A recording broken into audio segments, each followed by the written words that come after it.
ekirwadde ky'Ebola ekyabalukawo mu ggwanga ya Democratic Republic of Congo okuva ng'ennaku z'omwezi 15 omwezi guno kyetadde ensi yonna ku bunkenke naddala amawanga agaliraanye Congo okuli ne Uganda.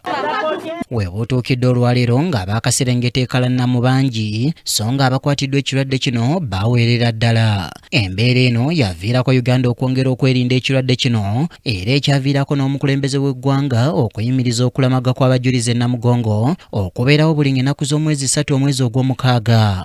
Kati olwaleero minisitule y'ebyobulamu evuddeyo n'etangaaza ku nsonga y'ekirwadde kino ky'Ebola era ng'omuteesiteesi omukulu mu minisitule eno Dr. Diana Atwine ategeezezza nti mpawo omuntu yenna wano mu ggwanga alina kirwadde kino eky'Ebola. Kati wenjogerera kati ng'eggwanga tetuyinaamu muntu n'omu gwe tuyina kati alina Ebola.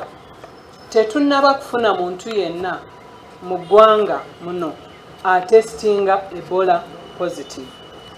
Ono era ayongeddeko nti kino okubeera bwe kiti kiddiridde okuddamu okwekebejja omulwadde abadde agambibwa okuba ne Ebola abadde ku bujjanjabi nekisangibwa nga takyalina kirwadde kino. Nga twagala okutegeeza bannayuganda bwe tutuuse okuva ku nnaku z'omwezi 15 bwe twababuulira nti twafuna omusajja eyafiira mu ddwaliro e Kibuli ne tumusanga ng'alina Ebola.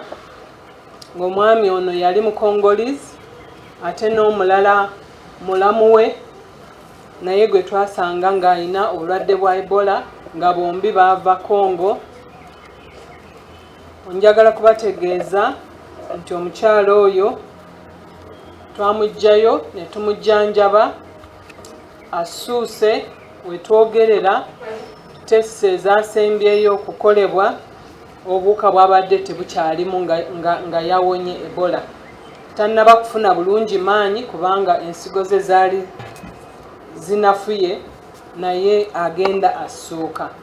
Kyokka ono ategeezezza nti akakiiko akateekebwawo ku nsonga y'okwerinda ekirwadde kino kaliko ebiragiro bye kafulumizza omuli okuweera entambula y'oku mazzi naddala ku mugga Semuliki, entambula y'ennyonyi okuva e Uganda okudda e Congo mu ssaawa 48 okuva kati, obutale obw'omubuulo okuwerebwa mu bitundu ebiriraanye ensalo ya Congo, kuno nga kw'otadde n'ebijaguzo byonna mu bitundu bino. Tusazeewo okuyimirizaamu baasi ezireeta abatambuze oba abasaabaze ku mmeeri etambulira ku River Semuliki ng'ereeta abantu okubajja eri okubaleeta mu ggwanga. Twagala okubategeeza olwaleero nti ennyonyi zonna ezibadde ziva wano mu Uganda nga zigenda Congo tuziyimirizaamu katono era zino kigenda kutandika mu nnaku 2 okuva leero.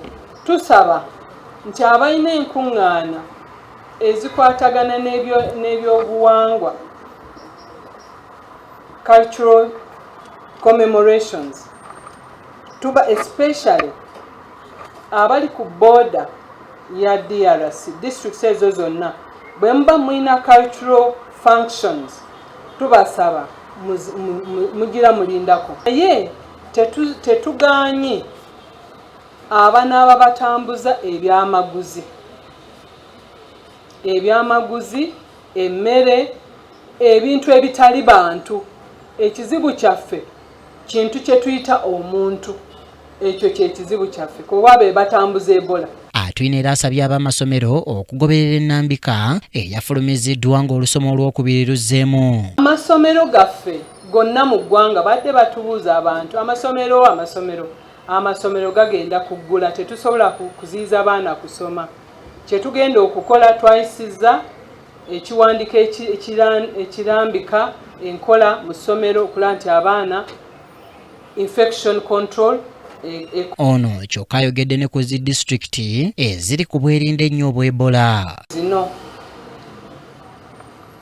Kasese, Ntoroko, Bundibujo, Kabarore, Bunyangabo, Kisoro, Kikuube, Kamwenje, Kyegegwa, Hoima, Buliisa, Wakiso, Kampala, Kiryandongo, Lamo, Isingiro, Arua, Nebbi, Pakwach, Zombo, Moyo, Koboko, Maracha, Yumbe.